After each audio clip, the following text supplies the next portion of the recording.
Namaku Aisyah. Setiap pagi, suara koko ayam selalu jadi alarm alami di kampung kami yang hijau. Kabut tipis menggantung di antara pohon jati, dan aroma tanah basah setelah embun terasa menenangkan.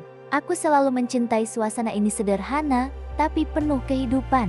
Aku dan suamiku, Raka, baru 2 tahun menikah. Rumah kami masih berdinding papan, tapi di mataku itu istana. Raka adalah lelaki pekerja keras. Ia mengelola sawah kecil warisan orang tuanya. Meski hasilnya pas-pasan, Raka tak pernah mengeluh. Senyumnya selalu membuatku yakin, kebahagiaan bukan soal besar atau kecilnya harta. Di teras rumah, aku menyiapkan sarapan sederhana, nasi hangat, sambal terasi, dan ikan asin yang baru saja kering kemarin.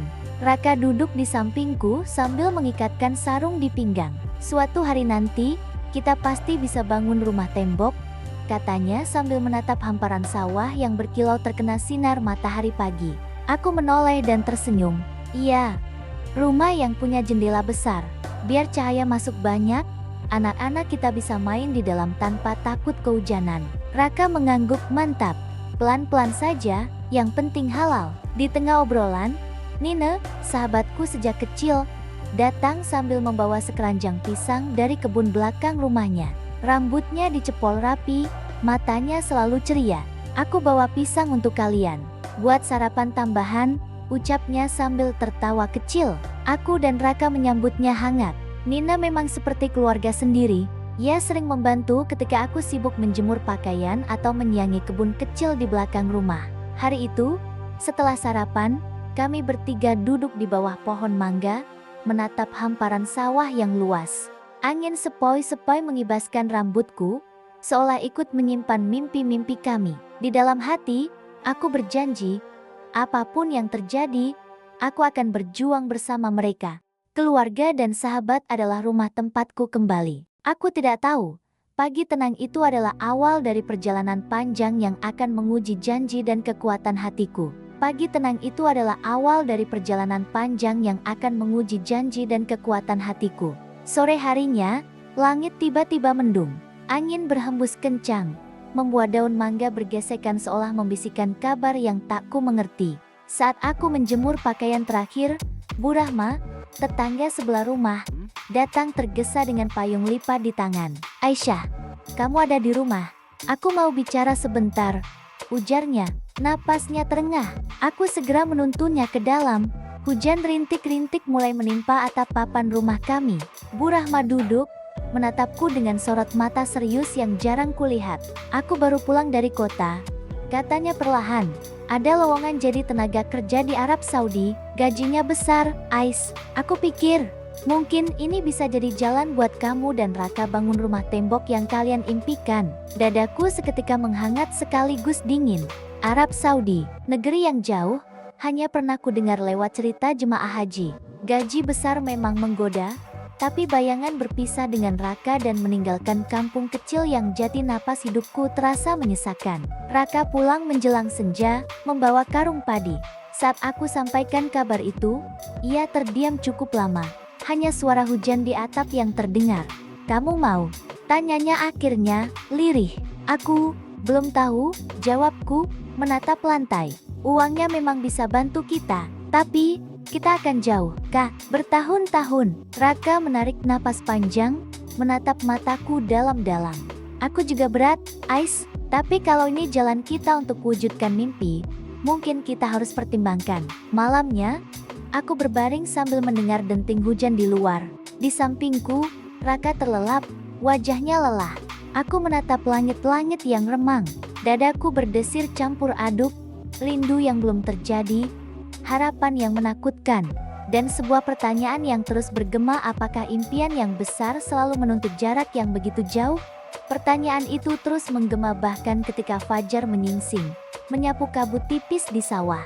Hujan semalam meninggalkan bau tanah basah yang biasanya menenangkan, tetapi pagi itu justru membuat dadaku makin berat. Raka menyalakan lampu dapur, menatapku yang masih duduk termangu di pinggir ranjang. Kamu belum tidur? Suaranya parau. Aku menggeleng pelan. Pertanyaan itu gak bisa hilang dari kepalaku. Raka mendekat, menggenggam tanganku. Hangat, tapi ada getar haus di genggamannya. Kalau kita mau punya rumah yang kita impikan, mungkin ini satu-satunya cara. Aku janji akan jaga semua yang kita punya di sini. Kamu jangan khawatir. Aku menatap wajahnya lelaki yang selama ini jadi tumpuan mimpiku. Ada keyakinan di matanya, tapi juga bayangan cemas yang tak bisa disembunyikan. Siang itu kami berdua menemui Bu Rahma untuk mendengar detailnya. Kontrak 2 tahun, bisa diperpanjang.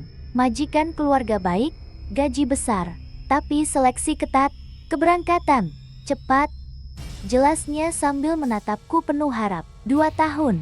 Kata-kata itu seperti palu yang menghantam dinding hatiku. 2 tahun bukan sebentar.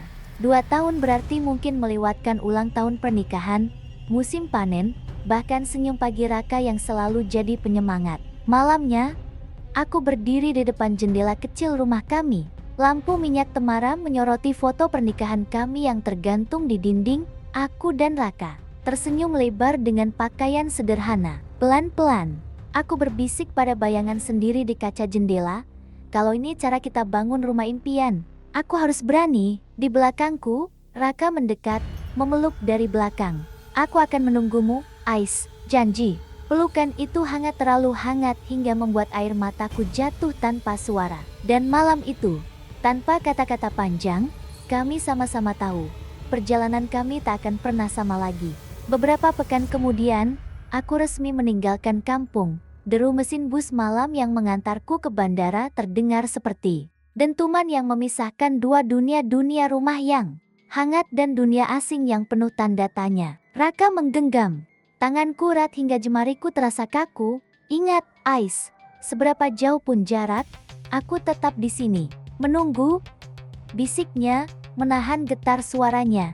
Aku hanya mengangguk. Kata-kata sudah tertahan di kerongkongan, bercampur dengan tangis yang tak berani tumpah.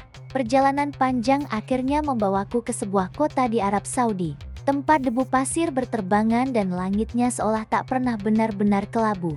Rumah majikanku ternyata luas, berlantai marmer dingin, dengan taman kecil yang harum bunga melati. Majikan perempuanku, Madam Salma, menyambut dengan senyum tulus. Selamat datang, Aisyah. Anggap rumah ini juga rumahmu, ucapnya lembut dalam bahasa Indonesia yang terbata-bata. Kelegaan menyusup pelan di dada. Tuhan masih memberiku lingkungan yang ramah. Hari-hari awal kulalui dengan tekun, membersihkan ruangan, menyiapkan makanan, dan setiap malam menulis pesan singkat untuk Raka. Hari ini capek, tapi aku baik-baik saja. Kamu gimana, Kak? Awalnya, balasannya selalu cepat. Sawah lagi hijau. Nina sering bantu jemur padi. Jaga kesehatan di sana, ya. Membaca namanya Nina, aku tersenyum. Sahabat yang selalu hadir di tiap sudut kenangan masa kecil. Rasanya menenangkan tahu Raka tak sendirian. Namun, seiring bulan berganti, pesan-pesan Raka mulai jarang datang. Kadang butuh 2-3 hari untuk sekadar membalas, hanya dengan kalimat singkat. Lagi sibuk. Maaf telat balas. Aku menatap layar ponsel dalam diam. Untuk pertama kalinya, riuh kota asing terasa benar-benar sepi. Di kejauhan, azan Isya berkumandang. Suaranya menggema seperti panggilan yang mengingatkanku. Jarak tak hanya menguji kesetiaan, tapi juga hati yang harus kuat menahan rindu. Kalimat itu terus terngiang ketika aku duduk di kamar kecilku malam itu. Lampu neon di sudut ruangan berkelip pelan, seolah ikut menggambarkan gelisah yang tak kunjung reda. Sudah 5 hari Raka tidak mengirim kabar. Biasanya, meski hanya selamat tidur atau jaga kesehatan, pesan singkatnya selalu jadi penutup hari. Kini layar ponselku hanya menampilkan riwayat percakapan yang berhenti. Sunyi, aku mencoba mengalihkan pikiran dengan rutinitas. Menyiapkan makan malam untuk keluarga majikan. Menyapu halaman yang dipenuhi pasir halus. Menata vas bunga melati kesukaan Madam Salma. Tapi bahkan wangi melati yang biasanya menenangkan. Malam itu terasa hambar. Ketika waktu istirahat tiba, aku menulis pesan lagi. Kak, kamu baik-baik saja, kan? Aku kangen. Ku ketik, ku hapus, ku ketik lagi. Ujung jari bergetar. Akhirnya ku kirim tanpa banyak kata. Jam dinding berdetak lambat, tapi balasan tak kunjung datang. Esok paginya, ketika membersihkan ruang tamu, Madam Salma memperhatikanku. Aisyah, wajahmu pucat. Ada masalah? Tanyanya lembut. Aku tersenyum tipis. Tidak, Madam. Hanya Rindu rumah. Ia menepuk bahuku pelan. Rindu adalah ujian. Kadang yang kita sayang pun bisa berubah tanpa kita duga. Sabar, ya, kalimatnya seperti angin dingin yang meresap ke tulang. Ada nada peringatan samar, meski mungkin ia hanya berniat menghibur. Namun entah mengapa dadaku justru makin berat. Malam berikutnya, akhirnya sebuah pesan masuk. Bukan dari Raka, dari nomor tak dikenal. Aisyah, kalau sempat, pulanglah. Ada hal penting yang harus kamu tahu. Pesan itu tanpa nama, tanpa penjelasan. Hanya satu kalimat pendek, tapi cukup untuk membuat tubuhku merinding. Aku menatap layar ponsel lama sekali, jantung berdegup tak beraturan. Di balik gemerlap lampu kota asing, bisikan hati kecilku pun bergema, apa yang sedang terjadi di rumah? Dan kenapa rasanya seperti ada sesuatu yang disembunyikan dariku? Pertanyaan itu menempel di benak seperti bayangan yang tak mau pergi. Bahkan suara angin gurun yang biasanya menenangkan kini terdengar seperti desisan cemas. Malam itu, ponselku berdering lagi. Nomor yang sama, jantungku berdegup cepat saat kuangkat. Halo, siapa ini? Suaraku bergetar. Beberapa detik hanya senyap, lalu suara seorang perempuan terdengar lirih. Berbisik seolah takut didengar orang lain. Aisyah, ini Mbak Yani, tetangga depan rumahmu. Maaf mengganggu, aku tak tahu harus bagaimana. Tapi kamu harus pulang, segera. Aku terdiam. Kenapa? Mbak, ada apa dengan Raka? Dengan rumah? Mbak Yani menarik napas panjang di seberang sana. Aku nggak bisa ceritakan lewat telepon. Yang jelas, sesuatu yang besar sudah terjadi. Kamu harus lihat sendiri. Degup jantungku kian keras, seperti gendang yang dipukul berulang-ulang. Tolong, Mbak, berikan sedikit petunjuk. Apa ini tentang suamiku? Hening lagi. Lalu suara itu hanya berkata pelan, pulanglah, Ais. Sebelum semuanya terlambat, sambungan terputus. Aku mematung, ponsel tetap menempel di telinga, udara kamar seolah menipis. Madam Salma, yang kebetulan lewat di depan pintu, menatapku cemas. Aisyah, kamu pucat sekali, apa yang terjadi? Aku menelan ludah yang kering. Madam, saya harus pulang. Ada yang, saya harus lihat sendiri. Madam Salma menaruh tangannya di bahuku. Kalau itu penting, selesaikan urusanmu. Jangan tunggu sampai hatimu menyesal. Kata-kata itu seperti isyarat yang meneguhkan kegelisahanku. Malam itu aku menatap koper di sudut kamar, yang selama ini hanya menjadi pengingat awal perjalananku.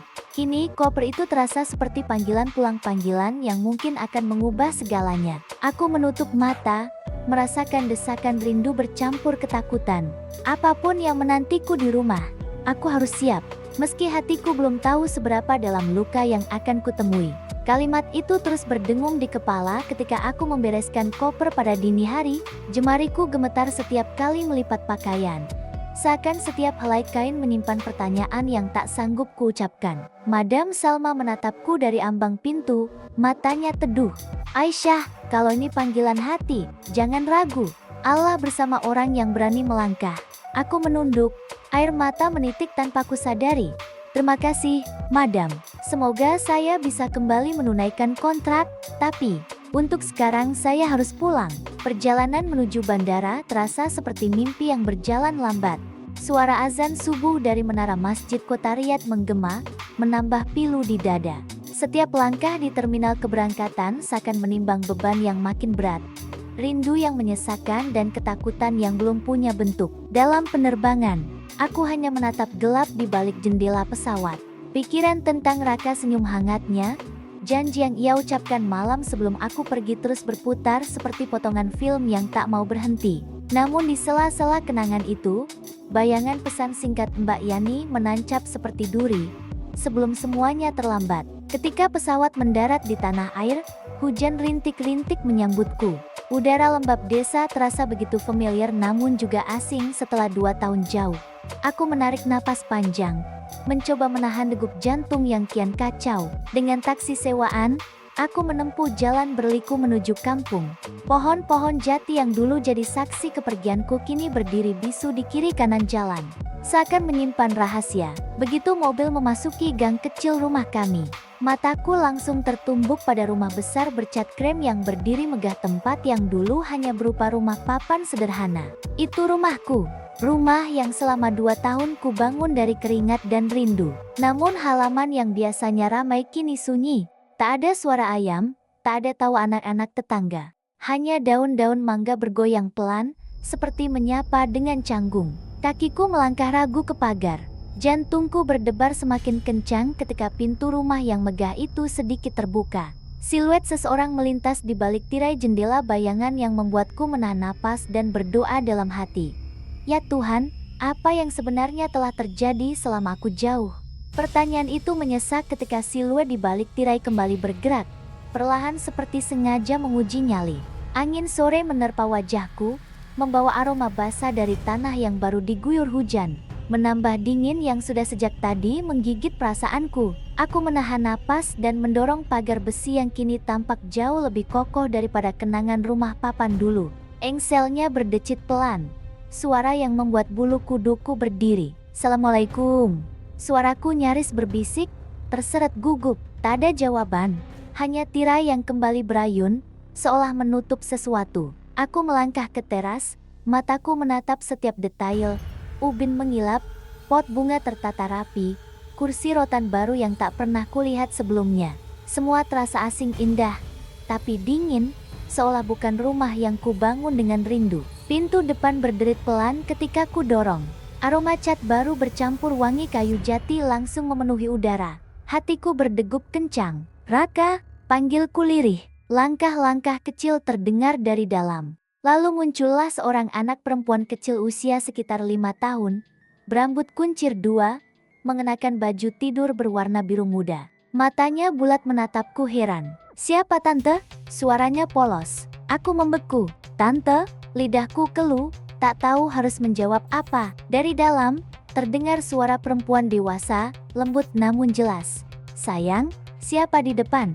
Suara itu suara yang begitu ku kenal, meski 2 tahun tak mendengarnya. Suara yang dulu sering tertawa bersamaku di bawah pohon mangga. Nina, darahku serasa berhenti mengalir.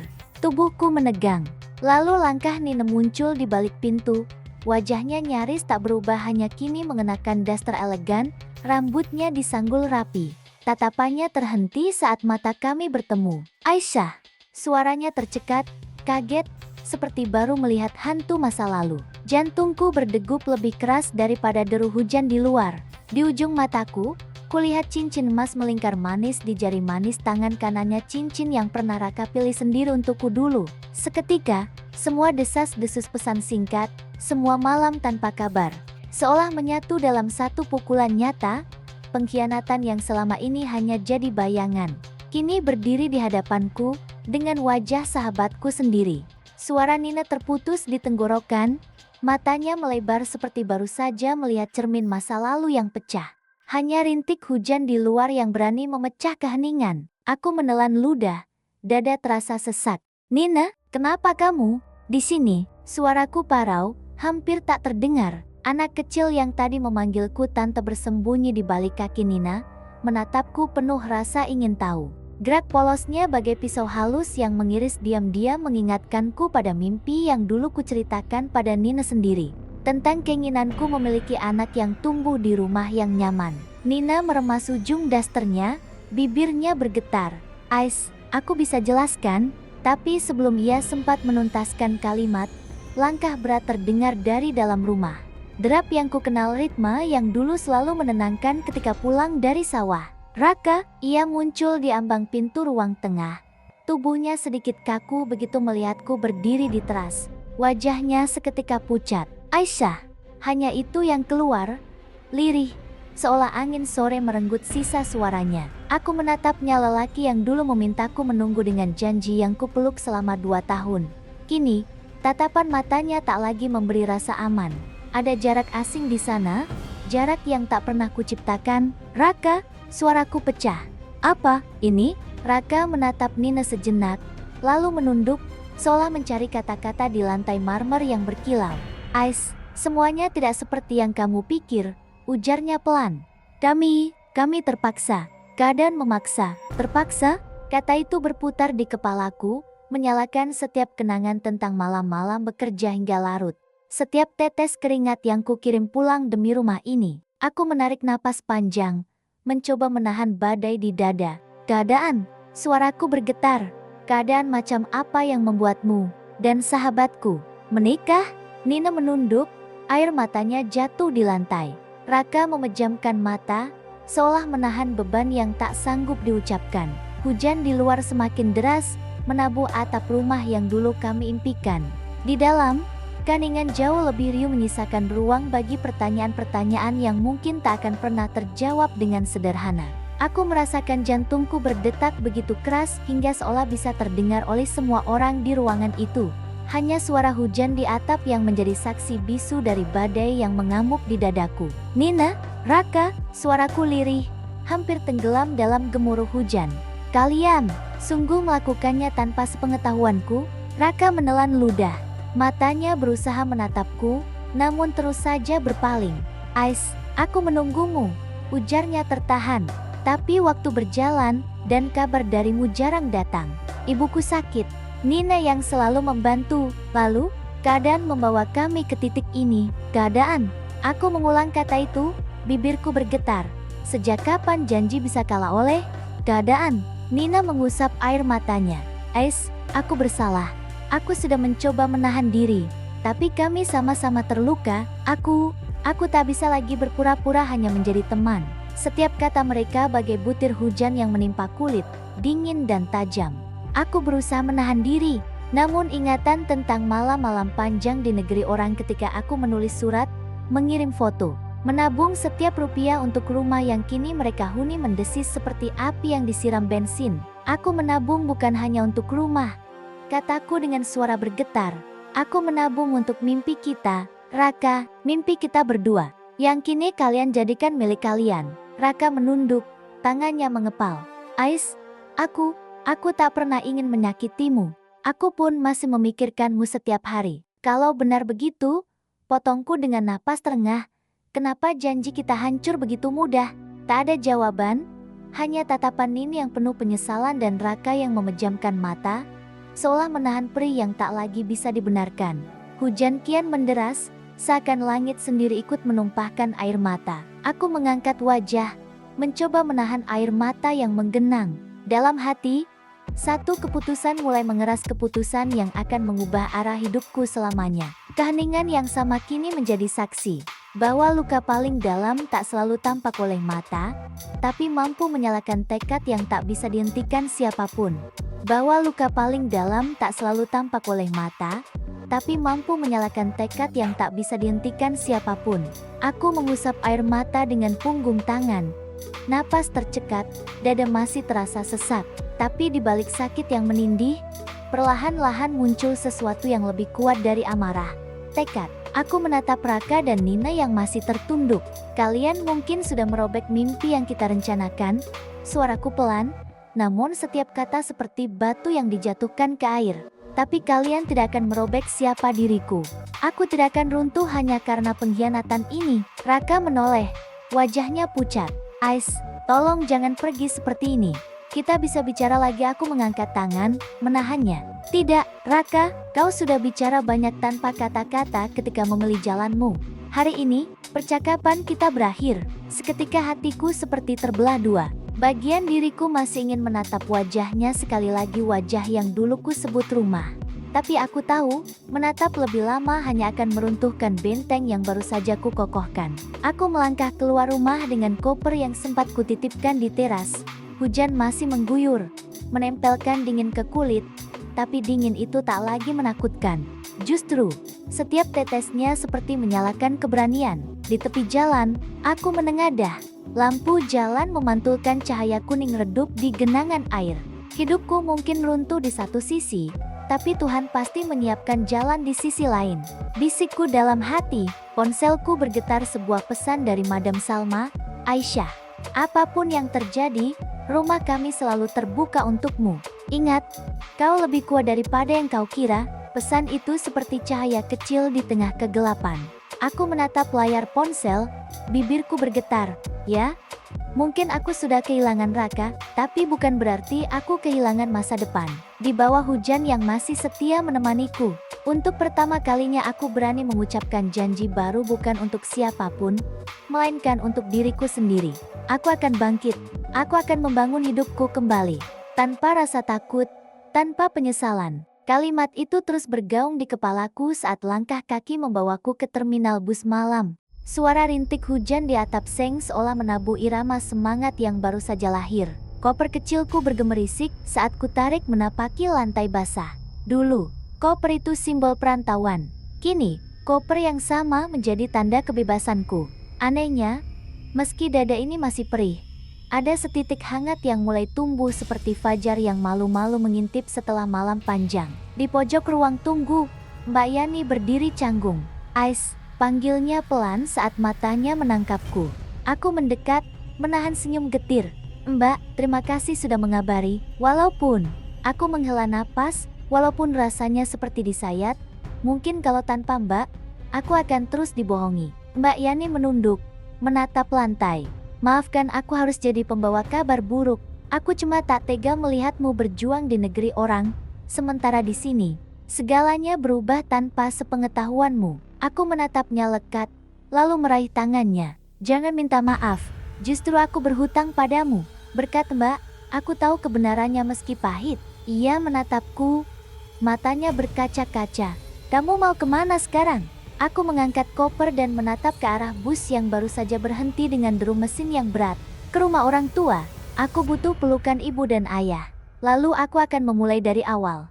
Entah bagaimana caranya, aku akan temukan jalan." Mbak Yani menahan air mata. "Kamu kuat, Ais. Lebih kuat dari yang kamu kira." Aku tersenyum tipis. Kekuatan itu mungkin muncul karena aku tak punya pilihan lain. Suara klakson bus menggema. Aku menatap Mbak Yani sekali lagi, mengangguk sebagai ucapan terima kasih yang tak perlu banyak kata. Lalu aku naik ke dalam bus, duduk di dekat jendela. Hujan di luar mulai reda, menyisakan kabut tipis yang menempel di kaca. Ketika bus perlahan melaju, bayangan rumah yang dulu kami bangun bersama mengecil di kejauhan. Di dada, luka itu masih ada tetapi kini ditemani oleh harapan baru. Harapan akan sebuah hidup yang kutulis sendiri, tanpa bergantung pada siapapun. Dan untuk pertama kalinya sejak segalanya runtuh, aku menarik napas panjang, tanpa penyesalan sedikit pun. Bus terus melaju menembus sisa malam, membawa serta detak jantungku yang pelan-pelan menemukan irama baru. Ketika fajar menyapu langit dengan semburat jingga, aku tahu, hanya pelukan ibu dan ayah yang sanggup menenangkan badai di dadaku. Begitu turun di terminal kampung, aroma tanah basah menyambut, seperti wangi kenangan masa kecil yang lama tak kusentuh. Jalanan kecil menuju rumah orang tua terasa lebih sempit dari yang kuingat. Namun setiap langkah menyalakan ingatan tawa masa kecil, suara ayam berkokok, dan nyanyian alam yang sederhana. Di depan pagar kayu tua, kulihat ibu sedang menjemur pakaian. Rambutnya yang memutih tertiup angin, matanya menyipit menatapku. Sesaat ia terpaku, lalu terpekik lirih. "Aisyah!" Aku berlari ke arahnya. Ibu menjatuhkan jemuran begitu saja, merengkuhku dalam pelukan hangat. Aroma sabun cuci dan keringat bercampur jati wangi rumah yang kurindukan. Dada ini pecah. Air mata mengalir deras tanpa bisa kubendung. "Apa yang terjadi, Nak?" Ibu mengusap punggungku dengan telapak tangannya yang kasar namun penuh kasih. "Kenapa pulang tiba-tiba?" Suara ayah dari dalam rumah ikut terdengar. "Siapa, Bu?" Tak lama kemudian, ayah keluar dengan langkah tergesa. Matanya langsung berkaca-kaca ketika melihatku. "Ais," panggilnya serak, lalu memeluk kami berdua. Di antara isakan, akhirnya aku bercerita tentang Raka, tentang Nina, tentang rumah yang kini bukan lagi rumahku. Tak satu pun kata yang terlewat, meski setiap pengakuan terasa seperti menorehkan luka lagi. Ibu menahan napas panjang, lalu menatapku dengan mata lembut penuh air mata. "Nak, rumah yang sejati bukan dinding dan atap. Rumah adalah hati yang tak pernah mengkhianatimu. Dan hati itu selalu ada di sini," ucapnya sambil menepuk dadanya sendiri. Ayah mengangguk. Suaranya tegas namun hangat. "Jangan biarkan pengkhianatan orang lain mematikan cahaya dalam dirimu. Kau masih punya kami, dan yang terpenting, kau masih punya dirimu sendiri." Di pelukan mereka, rasa sakit itu memang belum hilang, tapi kini terasa lebih ringan. Seolah pundakku tak lagi memanggul beban sendirian. Untuk pertama kalinya sejak semua terbongkar, aku tersenyum tipis sambil berbisik dalam hati, inilah rumah. Rumah yang tak akan pernah runtuh. Kalimat itu bergema lembut di dadaku saat ibu dan ayah masih memelukku erat. Kehangatan mereka meresap sampai ke tulang, seolah menambal retakan yang selama ini kupendam sendirian. Setelah isak mereda, ibu menatapku lekat-lekat. Ais, kalaupun dunia di luar melukai, ingatlah, Tuhan tidak pernah meninggalkan kita. Luka itu mungkin jalan agar kau menemukan siapa dirimu sebenarnya. Aku menarik napas dalam, merasakan kata-kata ibu seperti embun yang menyejukkan hati. Bu, Ais takut. Takut kalau semua mimpi yang Ais bawa dari rantau cuma jadi abu. Ayah menggenggam tanganku kuat, jemarinya hangat dan mantap. Nak, mimpi tak pernah jadi abu hanya karena satu orang menghancurkan rencanamu. Mimpi itu milikmu. Kau bisa membangunnya lagi, bahkan dengan bentuk yang lebih indah. Kata-kata ayah mengalir seperti air yang menembus celah-celah kering di hatiku. Air mata yang tersisa pun luruh, bukan lagi karena sedih, melainkan karena harapan yang perlahan tumbuh kembali. Ibu menambahkan dengan senyum lembut, Ais, ingat dulu waktu kecil kau selalu bilang ingin buka usaha sendiri. Siapa tahu, inilah saatnya Tuhan membuka pintu yang dulu sempat kau tutup. Aku terdiam. Kenangan masa kecil berkelebat, diriku yang dulu suka membantu ibu berjualan kue, bermimpi punya toko kecil. Aku mengira mimpi itu sudah hilang, terkubur oleh rencana-rencana bersama Raka. Ternyata, mungkin mimpi itu hanya menunggu untuk dipanggil kembali. Aku menatap kedua orang tuaku. Bu, ya, terima kasih. Ais akan coba berdiri lagi. Mungkin jalannya belum jelas, tapi Ais nggak mau lagi menyerahkan kebahagiaan pada orang lain. Ayah mengelus rambutku, itu baru anak ayah. Ingat, kita di sini selalu jadi tempat pulang, tapi langkah ke depan tetap harus kau tentukan sendiri. Sore itu, cahaya matahari menembus sela-sela awan, menyoroti wajah ibu dan ayah. Dalam sinar keemasan itu, untuk pertama kalinya sejak pengkhianatan Raka, aku merasakan sesuatu yang lama hilang, cahaya di tengah luka. Dan di sanalah, di rumah yang sederhana ini, aku mulai percaya bahwa dari retakan paling dalam pun, sebuah kehidupan baru bisa bertunas. Keyakinan itu masih terasa rapuh, tapi hangatnya pelukan ibu dan ayah seperti menyalakan api kecil di dalam dada. Untuk pertama kalinya, aku melihat ke depan tanpa bayangan Raka yang membelenggu. Keesokan paginya, aroma kue bolu buatan ibu memenuhi dapur. Suara ayam berkokok bercampur dengan desiran angin yang menembus jendela kayu. Ais, bantu ibu menghias kue ini. Ya, pinta ibu sambil tersenyum lembut. Aku mengangguk saat jemariku menaburkan gula halus di atas kue. Tiba-tiba kenangan masa kecil menyeruak. Aku yang berlari-lari membantu ibu menyiapkan dagangan untuk dijual di pasar. Dulu, aku selalu bercita-cita punya toko kue sendiri, cita-cita yang lama terkubur di bawah rencana rumah tangga bersama Raka. Ais, ayah masuk sambil membawa koran pagi. Tadi ayah ngobrol dengan Pak RT. Minggu depan di alun-alun akan ada bazar. Banyak orang yang butuh camilan buat buka stan. Bagaimana kalau kamu coba ikut jualan kue buatan ibu? Anggap saja langkah pertama. Aku menoleh, terkejut. Bener? Ya. Tapi Ais belum pernah jualan besar lagi. Apa ada yang mau beli? Ayah tersenyum mantap. Nak, keberanianmu diuji bukan saat segalanya mudah, tapi ketika hati sedang luka. Ini waktunya kau menanam benih baru. Ibu menimpali, matanya berbinar. Kita bisa buat kue bolu, nastar, dan risoles. Ais pasti bisa. Hatiku berdegup campuran antara cemas dan semangat. Baiklah, Ais akan coba. Ini mungkin cara untuk buktikan ke diri sendiri. Kalau Ais bisa bangkit tanpa bergantung pada siapapun. Ayah menepuk bahuku. Bangga, itulah Ais yang kami kenal. Sore harinya, aku menatap halaman rumah yang diterangi cahaya senja. Untuk pertama kali setelah semua pengkhianatan, aku merasakan debar harapan yang nyata. Di balik luka yang belum sepenuhnya sembuh, benih itu mulai bertunas, menandai awal perjalanan baruku, perjalanan menuju hidup yang kutulis sendiri. Namun, benih manapun harus menghadapi ujian pertama sebelum tumbuh menjadi pohon. Dan ujianku datang bahkan sebelum matahari terbit di hari bazar. Pagi itu, aku terbangun lebih awal dari biasanya. Dapur penuh wangi kue bolu, nastar, dan risoles yang ibu dan aku siapkan semalaman. Tanganku masih berbalut tepung, tetapi semangatku meluap. Ini langkah pertamaku, batinku. Ayah mengangkat baki kue ke meja. Semua sudah siap, tinggal kita bawa ke alun-alun. Aku mengangguk, menatap kue-kue itu seolah mereka adalah harapan baru yang harus dijaga. Namun ketika kami tiba di bazar, hatiku tercekat. Puluhan tenda berjejer, dengan penjual kue yang jauh lebih berpengalaman.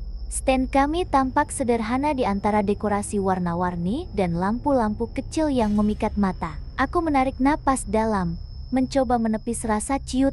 Tak apa, ini baru awal, bisikku, lebih untuk menenangkan diri sendiri. Pagi berlalu, 1 jam, 2 jam, hanya beberapa orang yang membeli. Sementara stand lain sudah dipenuhi pembeli, meja kami masih nyaris penuh. Aku menelan kecewa. Apakah ini pertanda buruk? Apakah aku belum pantas memulai lagi? Ibu meraih tanganku lembut. Sabar, nak. Setiap langkah pertama butuh waktu. Jangan menyerah hanya karena pagi ini sepi. Ketika matahari mulai condong, seorang wanita muda berhijab rapi berhenti di depan stand kami. Bu, ini nastarnya buatan sendiri? Tanyanya ramah. Ya, Mbak, silakan dicoba, jawab ibu sambil menawarkan contoh kecil. Wanita itu mencicipi, matanya langsung berbinar. Enak sekali. Boleh saya pesan 2 kotak untuk acara kantor malam ini? Hatiku melompat. Tentu saja, Mbak. Terima kasih banyak. Tak lama, kabar tentang kue kami menyebar dari mulut ke mulut. Dalam 1 jam, hampir semua kue ludes terjual. Senja mulai turun ketika pembeli terakhir membayar nastar terakhir. Ayah menepuk pundakku bangga. Lihat, Ais, ini baru awal. Tapi kau sudah membuktikan pada dirimu sendiri. Aku menatap meja yang kini kosong, mataku berkaca-kaca. Di balik kegagalan rumah tangga yang sempat meremukan hatiku, tunas itu benar-benar tumbuh. Dan untuk pertama kali, aku merasakan kebahagiaan murni yang tak bergantung pada siapapun selain pada usahaku sendiri. Rasa bahagia itu masih berdesir di dada ketika malam menutup bazar dengan lampu-lampu temaram. Tapi jauh di dalam hati, aku tahu, ini baru awal perjalanan panjang. Di perjalanan pulang, ayah mengemudi dengan tenang, sementara ibu menatapku penuh bangga. Ais, lihatlah. Tuhan memang tak pernah menutup satu pintu tanpa membuka yang lain, ujarnya lembut. Aku menoleh keluar jendela, menyaksikan bintang-bintang mulai bermunculan di langit. Benar, Bu, rasanya seperti aku menemukan versi baru dari diriku. Versi yang lebih kuat. Ayah tersenyum samar. Dan versi itu hanya muncul setelah badai. Kau sudah membuktikan bahwa luka tidak bisa mematikan cahaya yang kau bawa. Air mata menitik, kali ini bukan karena sakit, melainkan karena rasa syukur yang menumpuk. Ternyata, dari reruntuhan pun, sesuatu yang indah bisa lahir. Sesampainya di rumah, aku memeriksa ponsel. Di layar, tak terhitung pesan dari pelanggan baru pesanan kue untuk akhir pekan. Ada yang ingin memesan untuk acara keluarga, ada pula yang menawarkan kerjasama untuk kafe kecil di kota. Aku menatap daftar pesan itu dengan tangan sedikit gemetar. Bukan karena takut, tapi karena takjub, hidupku benar-benar bergerak maju. Ibu menepuk bahuku. Nak, ini baru awal. Kau sudah menanam benih, sekarang saatnya merawat agar pohonnya kuat. Ingat, kesuksesan sejati bukan hanya tentang uang, tapi tentang hati yang tetap bersyukur. Aku menatap ibu dan ayah. Dada terasa penuh. Bu, ya, Ais janji, apapun yang akan datang, Ais tak akan lupa pada rumah ini, pada doa-doa kalian, dan pada diri Ais sendiri. Di malam yang hening itu, di bawah langit yang bertabur bintang, aku memejamkan mata dan menarik napas panjang. Rasa sakit yang dulu membelenggu kini berubah menjadi kekuatan. Keyakinan itu menguatkan langkahku, menuntun ke jalan baru yang sudah menantiku. Di bawah langit malam yang dipenuhi bintang, aku merasakan kedamaian yang sudah lama tak menyentuh jiwaku.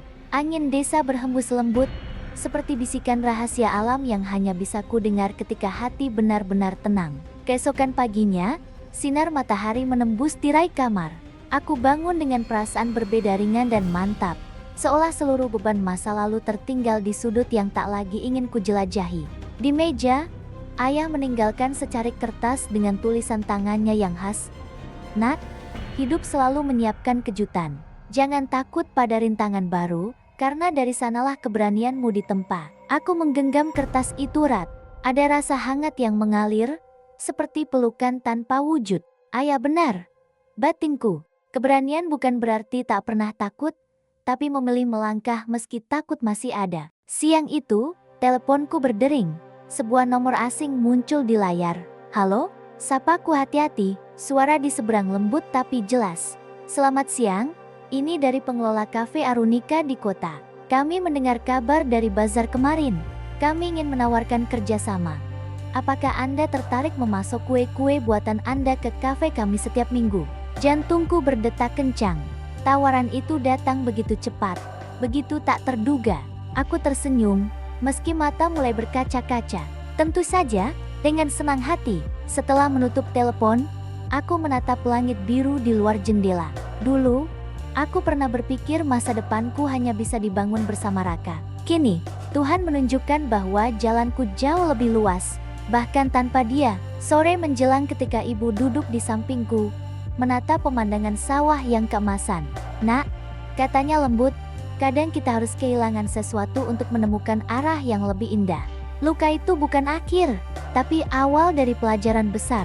Aku menoleh dan menggenggam tangan ibu. Ais mengerti sekarang, Bu, ternyata Tuhan memang menulis cerita dengan caranya sendiri. Kami berdua menatap senja yang perlahan menelan mentari. Di balik langit malam yang akan datang, aku merasa yakin setiap bintang di sana adalah pelajaran, dan setiap pelajaran adalah cahaya untuk perjalanan baru. Namun malam itu, saat aku menatap bintang-bintang yang berkelip, satu bintang tampak jatuh lebih cepat dari biasanya, menciptakan garis cahaya yang membuat dadaku bergetar aneh. Seolah alam ingin menyampaikan sesuatu yang belum ku mengerti. Tak lama kemudian, ponselku berdering. Nomor tak tersimpan, tapi kali ini bukan kabar manis. Assalamualaikum. Ini keluarga Raka. Maaf mengganggu malam-malam begini. Suara seorang perempuan bergetar di seberang. Aku menelan ludah. Napas tercekat. Waalaikumsalam. Ada apa, Bu? Tanyaku. Suara nyaris tak keluar. Raka, kecelakaan. Sekarang di rumah sakit. Kami tak tahu harus hubungi siapa lagi. Namamu ada di daftar panggilan daruratnya. Dunia seakan berhenti. Suara jangkrik di luar hilang, diganti detak jantungku yang menderu. Jemariku gemetar, ponsel hampir terlepas. Apa kondisinya kritis? Tanyaku, tak mampu menahan kepanikan. Dokter sedang berusaha. Tolong kalau bisa datang. Tanpa pikir panjang, aku meraih jaket dan kunci motor. Angin malam yang tadinya sejuk kini menusuk kulit seperti duri. Jalanan desa gelap, hanya ditemani sorot lampu motor dan bayangan pepohonan yang melintas bagai siluet menakutkan. Setiap detik terasa seperti 1000 langkah. Kenangan tentang Raka muncul satu persatu, tawa kecilnya, janji yang pernah kami ikat, luka yang pernah ia tinggalkan.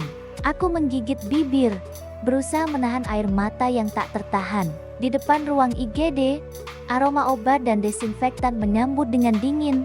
Keluarga Raka berdiri cemas, wajah pucat diterangi lampu putih. Seorang perawat keluar, wajahnya tegang. Keluarga pasien Raka, semua menoleh. Waktu serasa berhenti menunggu kata berikutnya. Keadaannya kritis. Kami butuh persetujuan segera untuk tindakan operasi. Aku menatap wajah ibunya yang bergetar, air mata membasahi pipinya. Saat tatapannya bertemu denganku, ada harapan dan ketakutan yang sama besarnya. Nak, kau bisa ikut tanda tangan? Raka selalu menyebut namamu sebagai orang kepercayaannya. Dadaku sesak. Dulu aku sempat membenci Raka karena pengkhianatan itu. Tapi di detik genting ini, luka lama tak lagi berarti apa-apa. Aku menarik napas panjang. Di mana berkasnya? Bu, mari kita selamatkan dia. Di balik dinding kaca ruang operasi, lampu merah menyala. Dan di balik langit yang tetap bertabur bintang, aku sadar, pelajaran dari bintang kadang bukan sekadar cahaya tapi ujian hati. Saat kita harus memilih antara sakit masa lalu dan kasih yang lebih besar. Dan di detik itu, aku memilih kasih. Lampu merah di atas pintu ruang operasi masih menyala, seolah menahan napas seluruh ruangan. Setiap detik terasa seperti bilah pisau yang mengiris pelan. Aku berdiri mematung, menatap lampu itu tanpa berkedip. Sementara suara mesin rumah sakit dan langkah suster menjadi latar yang asing. Ingatan masa lalu berputar. Malam-malam dingin di negeri orang. Pesan-pesan Raka yang dulu sempat membuatku hangat, dan luka yang ia tinggalkan sebelum kepergianku. Semua berbaur jadi satu marah. Rindu, kecewa, tapi juga cinta yang tak pernah benar-benar hilang. Tiba-tiba, lampu merah itu padam, pintu terbuka. Dokter keluar, masker masih menutupi separuh wajahnya. Operasi berhasil. Pasien butuh waktu untuk pulih, tapi nyawanya selamat. Kakiku goyah. Air mata yang sejak tadi kutahan luruh begitu saja. Aku menutup wajah dengan kedua telapak tangan, tak peduli siapa yang melihat. Beberapa jam kemudian, aku diizinkan masuk. Raka terbaring lemah dengan selang infus dan balutan di kepala, tapi dada itu naik turun, tanda kehidupan. Saat matanya perlahan terbuka, aku terdiam. Tatapan itu masih sama seperti dulu, hangat, meski dibungkus lemah. "Kak," suaranya serak, nyaris tak terdengar. Aku mendekat, menahan gemetar. "Jangan bicara banyak, istirahat dulu." Tapi Raka tetap berusaha. "Aku minta maaf untuk semua yang pernah kulakukan." Air mata kembali tumpah. Semua dendam yang dulu kukira tak akan pernah pudar, tiba-tiba tak punya arti di hadapan kematian yang nyaris merenggutnya. Aku menggenggam tangannya yang dingin. "Aku juga minta maaf, Ra. Kita sama-sama pernah salah, tapi kita masih diberi kesempatan." Raka menatapku lama, lalu tersenyum samar. "Kalau Tuhan kasih kesempatan kedua, aku janji tak akan menyia-nyiakanmu lagi." Aku mengangguk, menahan sesak.